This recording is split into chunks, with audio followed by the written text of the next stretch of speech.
Right, it's Wednesday, so time for another midweek update video. This one is from the archives. However, if you'd like to stay bang up to date and see these videos when we actually make them, then please consider becoming a YouTube member or a patron. We kind of call them our virtual teammates. They help us out in so many different ways. Right, okay, let's run VT. This clip is especially for you. Errol, run VT.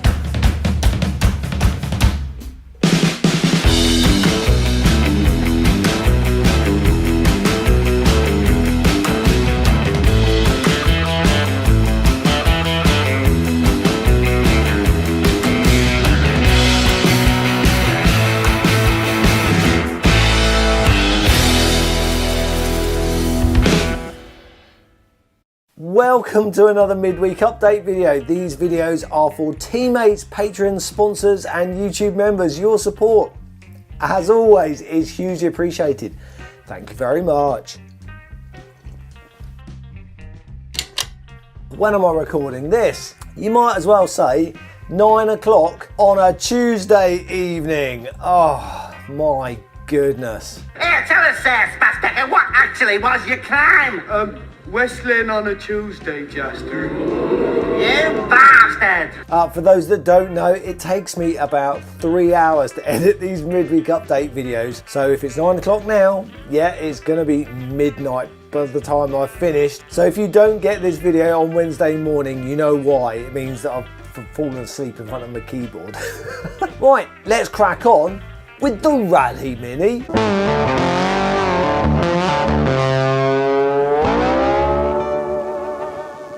Okay, genuinely, I haven't done anything to the Rally Mini. You know, last week you saw that I cut the rear arch out. That's it, I haven't touched it. However, I did go and measure where that rear damper mount needs to go in relation to the arch. And I took my measurements from Bernie the 1275 GT.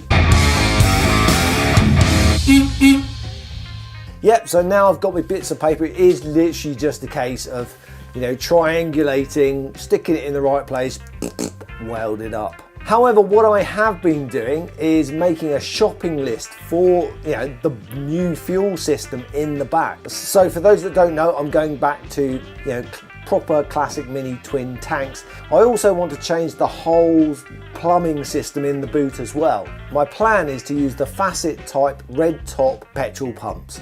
Mount that in the boot. The reason I want to go for those is they are pretty much the industry standard that everyone seems to run when they go rallying. So, you know, although I will try and buy a spare one in the future, I pretty much know that I'd be able to find one in the service area from somebody else if ever I needed it. I'm still going to retain the Filter King system. I was never happy with the fact that I had a mix of AN6 and push fit in the boot.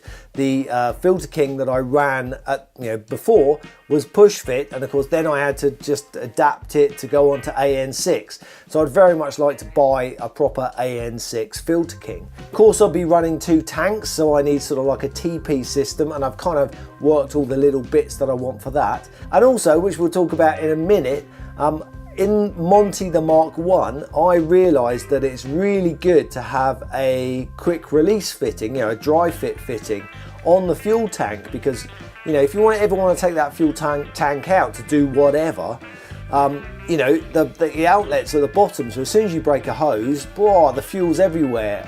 So what I did, I fitted one of these in Monty the Mark 1, but of course that's push fit.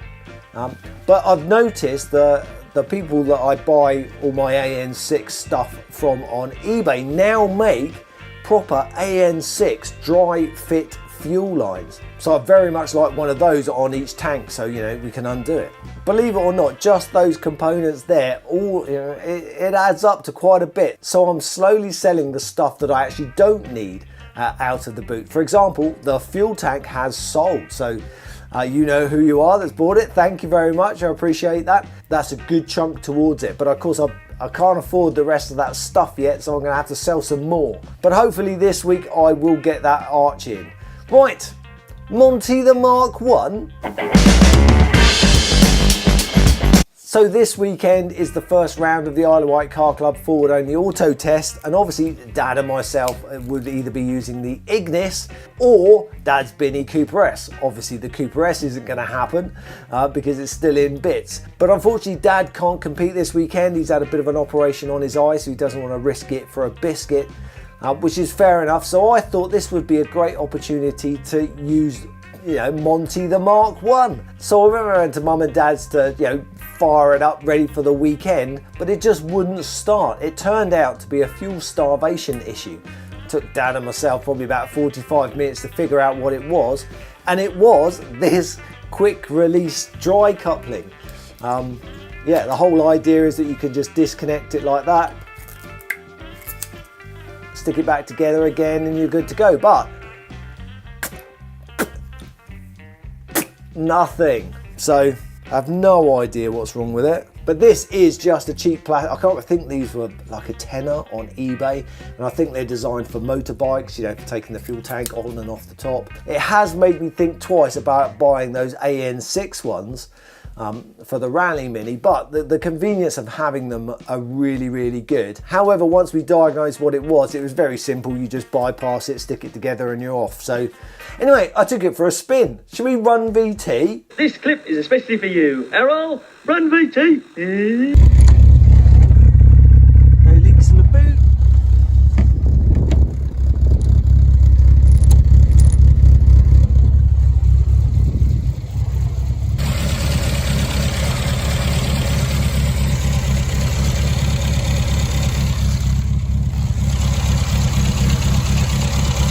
Leaks under there.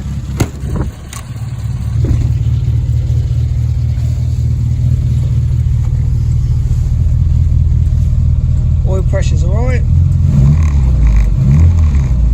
Temperature's fine at the moment. Rev counter never has worked. So those that don't know Mark 1 from, yeah, like a Mark 2, all we've got there is, I'll show you. Hope it starts again.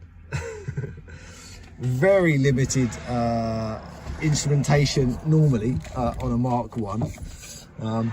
Indicators, that's all it is. Indicator, there's no dip, there's no main beam, and the idea is a little green thing on the end supposed to flash. Down there, can you see that? That's my dip button. So that's main beam and dip. See, lights, wipers, 1 speed of course, no self park, choke cable. It would have a Magic 1 gearbox, so you know it's got the laser type one here, but it would actually go down there. But that little button there, that is the start solenoid. It is literally just a button that connects the power cable from the battery to the starter motor. So to start it, it's literally on with the ignition. Press the floor button. Woo! We're away. Love it. Right. It's so much fun driving that Mini. Obviously it's gutless compared to the Rally Mini, and it won't be competitive at the auto test, but I'm going to enjoy myself, and that's what it's all about, isn't it? Motor mornings. Hey, you want to be a farmer? Here's a couple of acres. Yep, Motor Mornings is where I take the advice of Arnold Schwarzenegger, get up an hour earlier than I normally would, come into the workshop and work on engines. The current engine is the Dutch Speed Clog Basher. I've stumbled across a real issue. Let's go handheld. Here we go. These are the thrust washers for the crank. Those are the ones that came out. These are the ones that I bought from MED, really nice ACL ones. And these are some cheap budget county ones that I bought off eBay. Why did I do those? Well, those are standard, so I bought some standard ones and they wouldn't fit. They just wouldn't fit. Not at all. I couldn't even get them in, let alone turn the crank round. So I went, is something wrong? So I've been obviously measuring them, trying to work out, their sizes. So I bought these, and these don't fit either. But when I put those ones in, they go in a treat. I haven't checked the crank end float yet, so that's the next project. I'm going to put those in, put the original ones back in, see how much end float we've got, and go from there. I have been seeing videos where, you know, you can actually, you know, have these machined down, but why standard won't fit, I have no idea. So before I do anything stupid, I'm just measuring, remeasuring.